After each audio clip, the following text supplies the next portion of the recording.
disorder.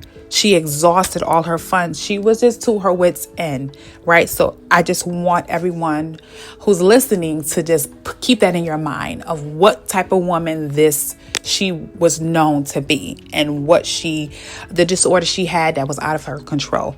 So she heard of Jesus coming to town. She was so determined. She was determined to listen. She was so exhausted. Like, if I could just get to him, if I could just touch a piece of his clothing, I know I will be made healed. All of the ways that she thought that she can be healed in the natural did not work. Financial, all these things. So in this clip right here, I'm speaking about that. So she made it through the crowd, right? She made it. She pushed through. She was just so done. Okay, so she pushed through. When she had an encounter with Jesus, this is my favorite part. I'm sorry for laughing so loud, but this is my favorite part.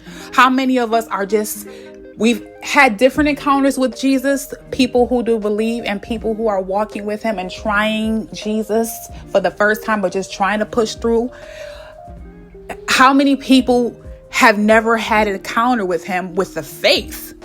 This woman had faith. So she touches the hem of his garment. She pushes through, and then he feels it. This is what I'm talking about right here in the clip. He feels it out of the multitude of people that was around. How many people?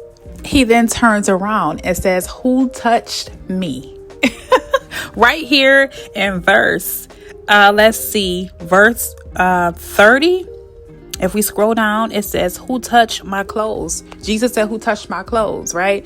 The disciples even questioned him, and they said, "What are you saying? What are you saying? It's multitudes of people. Anybody could have touched you." So they didn't even have, per se, the faith, or didn't even understand what was going on, but Jesus did. So she touches his clothes. He turns around. She gets healed immediately. She feels her disorder, the blood stop. She feels it. So that's what I'm just talking about right here. She feels it immediately. So he knew that out of all the multitudes of people, all the people that were touching him, they didn't have the faith that she had. So she touches him. She gets healed.